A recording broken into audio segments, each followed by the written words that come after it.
بسم الله الرحمن الرحيم الحمد لله رب العالمين والصلاة والسلام على رسول الله نبينا محمد وعلى آله وأصحابه ومن والاه. أعوذ بالله من الشيطان الرجيم. يا أيها الذين آمنوا اتقوا الله حق تقاته ولا تموتن إلا وأنتم مسلمون. يا أيها الناس اتقوا ربكم الذي خلقكم من نفس واحدة وخلق منها زوجها وبث منهما رجالا كثيرا ونساء واتقوا الله الذي تساءلون به والأرحام إن الله كان عليكم رقيبا. L'onze Allah subhanahu wa ta'ala, le créateur de l'univers, le maître du monde visible et invisible, nous le louons. Nous cherchons l'aide d'Allah subhanahu wa ta'ala, nous cherchons son pardon et nous cherchons le refuge vers lui, Allah subhanahu wa ta'ala, contre les maux de nous-mêmes et les maux de nos actions qui nous égarent. Mes frères et sœurs en islam, c'est un jour immense pour nous, pour cette année encore. Un jour dont on ne peut pas compter la grandeur d'Allah subhanahu wa ta'ala sur nous. Le fait de nous garder en vie jusqu'à cette année encore. Le fait de nous donner la santé, le fait de nous laisser à liberté pour que nous soyons face à ce mois béni de Ramadan. Ma ma'na Ramadan, c'est quoi le Ramadan? Le mois de Ramadan, c'est un mois, le 9e mois de mois linéaire. Parmi les 12 mois de l'année linéaire, c'est le 9e mois, Ramadan. C'est un mois que Allah subhanahu wa ta'ala a prescrit sur nous les croyants, les musulmans. Allah subhanahu wa ta'ala, certains ulémas disent que ce mois a été prescrit à la 2e année de l'hégire, c'est-à-dire après que le Muhammad sallallahu alayhi wa sallam a quitté la Mecque pour venir à Médine. La première année, la 2e année, Allah subhanahu wa ta'ala a prescrit, a autorisé à ce que les gens jeûnent le Ramadan. Muhammad sallallahu alayhi wa sallam a eu tous les honneurs vers Allah subhanahu wa ta'ala parce qu'il a été un homme juste, il a été un homme croyant qui est rattaché à Allah subhanahu wa ta'ala. Donc le Ramadan a été prescrit sur nous les musulmans, sur lui le prophète sallallahu alayhi wa sallam. Jibril alayhi salatu wa salam, que nous appelons Ange Gabriel, est venu trouver Muhammad dans Khari Hira. Dans Hira, c'est une grotte là où le prophète sallallahu alayhi wa sallam partait pour se cacher des Qurayshites, de sa famille, des hommes de la Mecque, des Mecquois, c'est-à-dire des personnes qui n'ont pas cru à la révélation, les personnes qui n'ont pas aimé Muhammad sur ce qu'il était en train de faire. Donc il partait à cette grotte pour se cacher, pour méditer. C'est là où Jibril venait le trouver. Pour la première fois, Jibril est venu le trouver. Muhammad a eu peur. Il a quitté cette grotte. Il est parti trouver sa femme Khadija pour dire que ce que j'ai vécu aujourd'hui, je n'ai jamais vécu cela.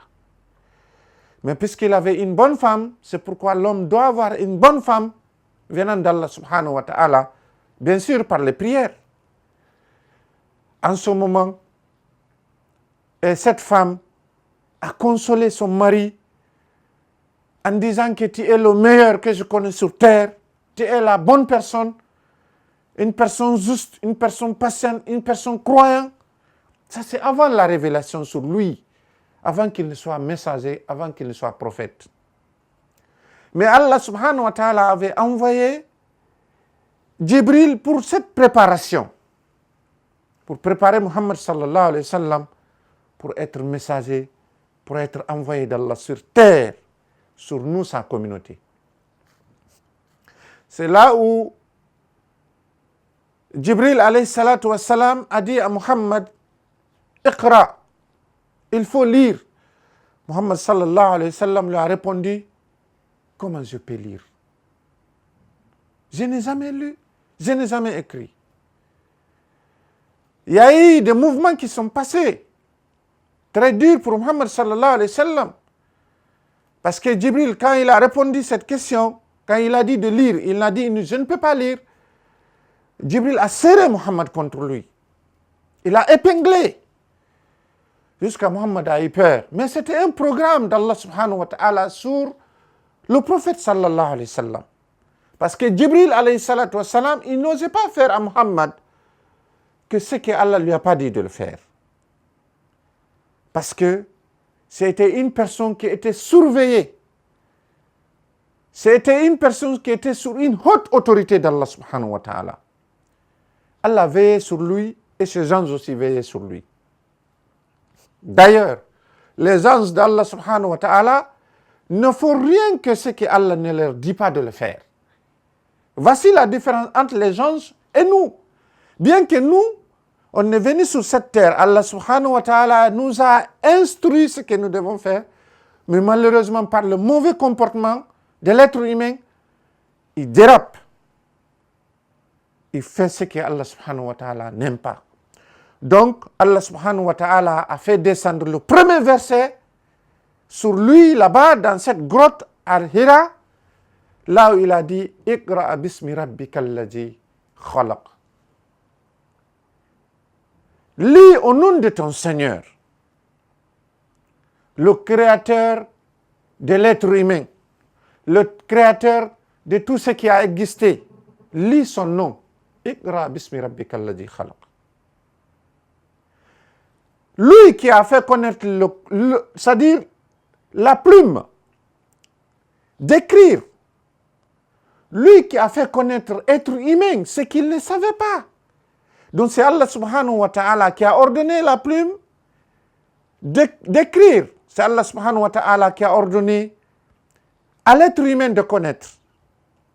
Donc cet savoir que nous détenons en nous, c'est Allah subhanahu wa ta'ala, par sa majesté, par sa miséricorde, qui a instauré ça sur nous. À travers qui? À travers Muhammad sallallahu alayhi wa sallam. Donc mes frères et sœurs en islam, cette religion du juste milieu, cette religion musulmane, c'est une religion de paix, une religion de satisfaction. Allah subhanahu wa ta'ala, puisqu'il savait que ses serviteurs allaient désobéir à certains actes qu'il a interdits, il a pu descendre ce mois béni qu'on appelle le Ramadan. Le Ramadan, c'est un mois de pardon. Le Ramadan, c'est un mois d'acceptation. Le Ramadan, c'est un mois d'apprentissage. Le mois de Ramadan, c'est un mois qui vient laver la personne dans ses péchés, le rincer avec de l'eau propre. Donc Allah subhanahu wa ta'ala, puisqu'il nous aime, Allah subhanahu wa ta'ala nous a fait cette grâce qui est le mois de Ramadan. Comment accueillir le Ramadan pour l'être humain musulman pratiquant? Tout le temps, l'être humain doit prier Allah subhanahu wa ta'ala, surtout si le mois est proche, pour demander à Allah de nous donner la santé, de nous donner un bon esprit qui peut différencier les choses, le mauvais et le bon. Demander à Allah subhanahu wa ta'ala de lui faire participer ce mois béni de Ramadan. L'homme doit implorer Allah subhanahu wa ta'ala à tout moment. L'homme doit reconnaître les bienfaits d'Allah subhanahu wa ta'ala sur lui. Donc dans ce sens, l'homme doit implorer Allah subhanahu wa ta'ala, implorer son pardon, demander à Allah subhanahu wa ta'ala de ne pas se fâcher contre lui, contre le mal qu'il a eu à commettre lui-même. Demander à Allah subhanahu wa ta'ala de lui faire partir des personnes qui vont gêner ce Ramadan. Voici comment on doit accueillir le Ramadan. Dans le Ramadan, c'est un mois que la personne doit apprendre comment il doit vivre pour le reste de sa vie. C'est un mois de pénitence. C'est un mois dont, si la personne avait pris habitude de faire du mal, exemple, faire l'adultère, exemple, manger du riba, exemple, insulter les gens, exemple, se battre avec les gens, exemple, tricher, le mois là, Allah subhanahu wa ta'ala lui a envoyé uniquement pour que on puisse se repentir. Donc si Allah subhanahu wa ta'ala a envoyé ce mois-là pour nous, c'est pour qu'on se repentit. Demandez pardon aux personnes qui t'ont fait du mal. Demandez pardon à Allah subhanahu wa ta'ala pour le mal que tu as commis pendant les 11 mois passés. Et ce n'est ni de ta force que Allah subhanahu wa ta'ala t'a laissé continuer à vivre sur cette terre. Et ce n'est non plus parce que tu fais ceci, tu fais cela, de bons actes, que Allah subhanahu wa ta'ala aussi t'a gardé en vie. Mais seulement, Allah subhanahu wa ta'ala, lorsque tu étais dans le ventre de ta mère, avant que Allah c'est-à-dire instaure l'âme sur toi, Allah subhanahu wa ta'ala a préparé ton destin. Allah subhanahu wa ta'ala a préparé le destin de X ou de Y pour dire que cette personne va vivre 100 ans. Cette personne va vivre 50 ans. Cette personne va vivre 30 ans. Cette personne va vivre 10 ans. Et cette personne va vivre 5 ans. Et d'ailleurs, même cette personne, juste après le ventre de sa mère, on doit prendre son âme pour qu'il réponde à Allah subhanahu wa ta'ala. Donc, le destin de l'homme est avec Allah subhanahu wa ta'ala. Allah connaît le temps qu'il a permis à l'homme de vivre sur cette terre. Donc ce n'est ni ta force et non plus ta faiblesse qui fait que tu réponds à l'appel d'Allah directement ou tu restes en vie et tu continues à vivre. Donc mes frères et sœurs en islam, ce mois-là, lorsque le mois-là nous arrive, on doit remercier Allah subhanahu wa ta'ala et savoir que Allah nous aime. Pourquoi? Parce que si chacun de nous prenait son temps à réfléchir, à calculer, à imaginer comment il a passé l'année dernière jusqu'à cette année ou jusqu'à ce mois-là, tu auras commis des énormes péchés. Des énormes péchés. Mais Allah subhanahu wa ta'ala il est omniscient, il est omnipotent. Allah subhanahu wa ta'ala est juste. Allah subhanahu wa ta'ala a envoyé ce mois béni qui a plein de bonheur. Allah subhanahu wa ta'ala, ce mois-là, toutes les œuvres de l'être humain, Allah subhanahu wa ta'ala dit que c'est pour lui. Mais ce Ramadan, il dit que ça m'appartient. C'est pour moi le Ramadan que le serviteur, mon serviteur, jeûne. Et c'est moi qui dois le payer. Allah subhanahu wa ta'ala, donc par sa majesté, en premier lieu, on doit demander le pardon à Allah subhanahu wa ta'ala. On doit faire un repenti. On doit se repentir. L'homme doit se repentir à tout moment, à chaque fraction de seconde. Pourquoi? Parce que ton âme est avec toi. Mais tu n'es pas le détenteur de ton âme. Allah subhanahu wa ta'ala, il peut venir prendre ton âme à tout moment. C'est pourquoi Allah subhanahu wa ta'ala dit Tubu ilallahi tawbatan nasuha. Il faut faire un bon repenti. Il faut faire le repenti sincère vers Allah subhanahu wa ta'ala. Qu'est-ce que cela veut dire? Cela veut dire qu'il ne faut pas se repentir cette année, pendant le mois de Ramadan, pendant les 30 jours ou les 29 jours, et par après, juste après le Ramadan, et reprendre encore les bêtises. Parce que Allah t'a laissé en vie. Donc, pour faire le repenti, non seulement il faut regretter les actes que tu as commis qui sont mauvais. Des mauvais actes que tu as commis. Il y a des actes que l'on peut commettre sans se rendre compte. Demande à Allah subhanahu wa ta'ala pardon. Les actes que tu commets vis-à-vis de l'être humain, dans la société auquel tu vis, avec tes collègues, avec tes amis, avec tes chefs, avec tes parents, avec tes connaissances, demande-leur pardon. Viens vers eux pour leur demander pardon. Bien qu'il y a des actes que tu peux commettre vis-à-vis d'un être humain, à son insu ou à sa présence, dont il n'est pas au courant, que tu ne peux pas venir lui demander pardon. Mais il faut être malin. Des fois, viens vers la personne à qui tu as causé du tort pour lui dire que mon frère, tu sais, l'homme est imparfait. L'homme peut faire des choses qui ne dépendent pas de sa volonté. Ou d'ailleurs même, l'homme peut faire des choses aussi qui peut faire exprès de le faire.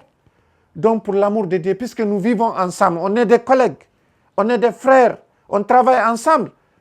En tout cas, pour le mal que j'ai commis vis-à-vis de toi, je te présente les excuses. Pardonne-moi. Il ne faut pas garder le mal que je te fais. Et cette personne, si la personne est intelligente, elle peut dire, écoute, peut-être tu as eu à me faire du mal là.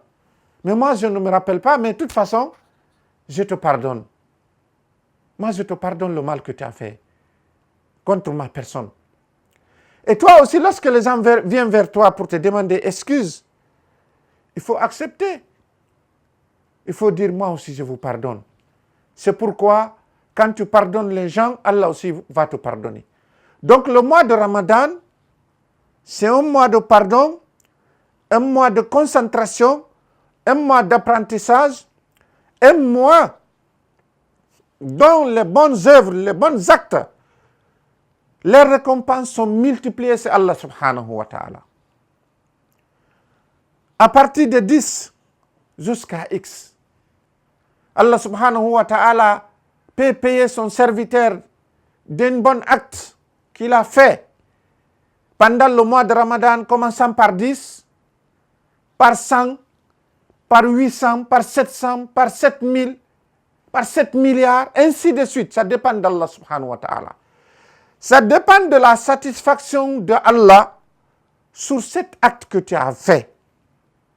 Si vraiment ce que tu fais, tu cherches la satisfaction divine, tu fais pour que Allah subhanahu wa ta'ala te récompense, tu fais pour que Allah subhanahu wa ta'ala soit content de toi, mon frère, ma soeur, en islam, sache que Allah subhanahu wa ta'ala peut te payer. Non seulement ici, dans le monde ici-bas, mais il te garde le plus grand à l'au-delà. Donc le mois de Ramadan, c'est un mois de pénitence, un mois dont la personne doit observer, faire observer encore son corps. Ce mois-là, c'est dans ce mois-là, Allah subhanahu wa ta'ala attache tous les chatans, tous les démons, tout ce qui permet à l'homme d'être indiscipliné. Allah subhanahu wa ta'ala prend ça, il attache, il garde ça quelque part. Allah subhanahu wa ta'ala, à travers notre prophète sallallahu alayhi wa sallam, il nous dit que dans ce mois de Ramadan, les portes de l'enfer, toutes les portes de l'enfer sont fermées. Il nous signale à travers le prophète sallallahu alayhi wa sallam que dans ce mois-là, toutes les portes du paradis sont ouvertes. C'est pourquoi tu te rends compte, pendant le mois de Ramadan, quand tu rencontres une sœur qui n'a pas l'habitude de mettre le foulard sur sa tête, il a le foulard. Pourquoi? Parce que ce qui était en train de lui déranger, il est attaché. Ce qui est en train de lui transformer, ce qui était en train de lui donner le goût de la vie, c'est le Satan, les démons. C'est eux qui rentrent dans le cœur de l'être humain pour dire que fais ça là et après le mois là ou après cette année, tu vas te repentir. D'ailleurs, c'est aller jusqu'à ce que les gens se disent que est à l'âge de la jeunesse que la personne est autorisée à faire de n'importe quoi. C'est pourquoi quand tu vois un frère ou une sœur à bas âge qui est en train d'adorer Allah subhanahu wa ta'ala, ses frères ou ses sœurs lui découragent pour dire que comment toi tu peux rapidement rentrer dans cet acte pareil. Tu es jeune, tu n'as pas encore fait ta vie. Et tandis que nous avons énuméré, nous avons énoncé au début de notre sermon que Allah subhanahu wa ta'ala peut reprendre l'âme de l'être humain à n'importe quel moment. À tous les différents âges. Donc sur ce, Allah subhanahu wa ta'ala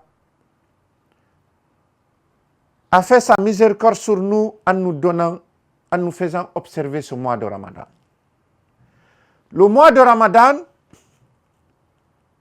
on doit l'accueillir avec une gentillesse.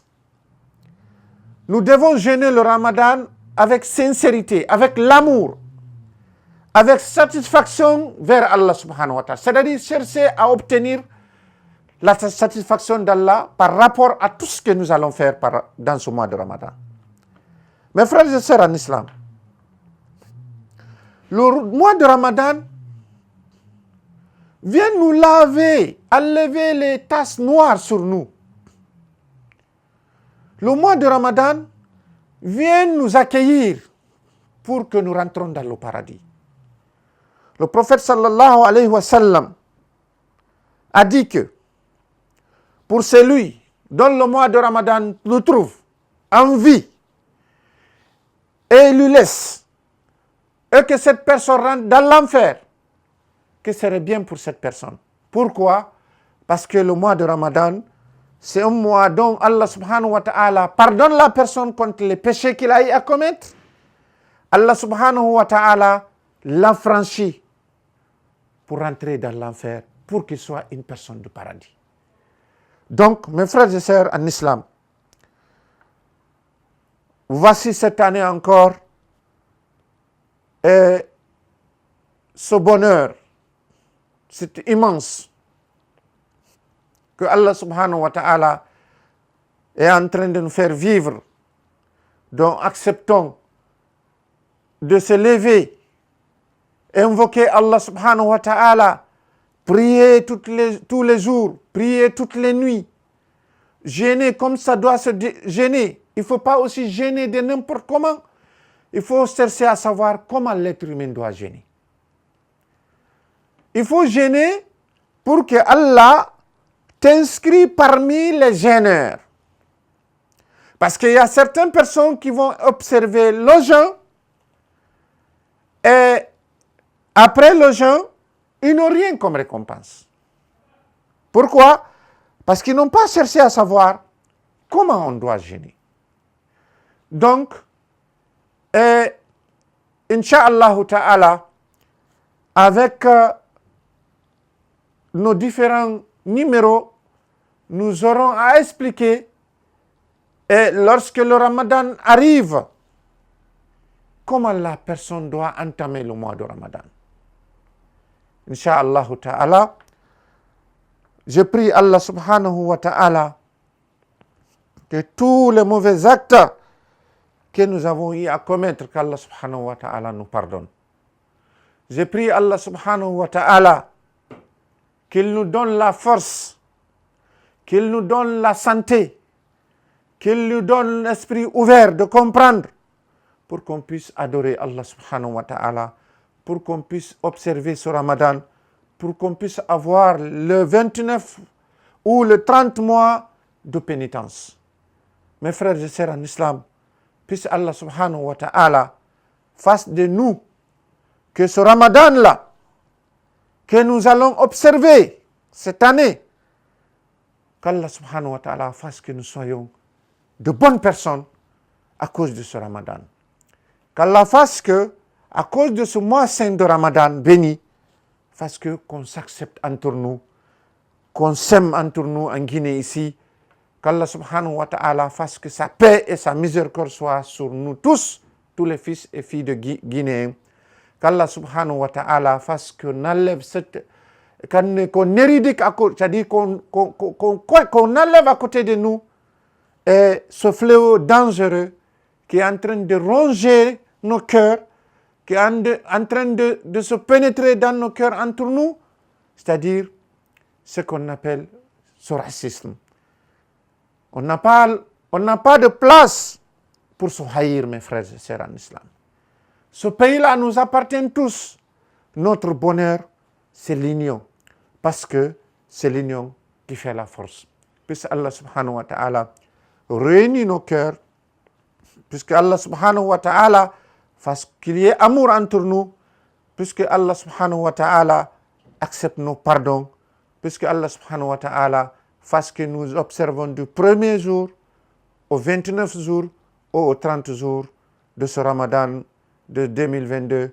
ربنا آتنا في الدنيا حسنة وفي الآخرة حسنة وقنا عذاب النار وأقول ما تسمعون والسلام عليكم ورحمة الله تعالى وبركاته.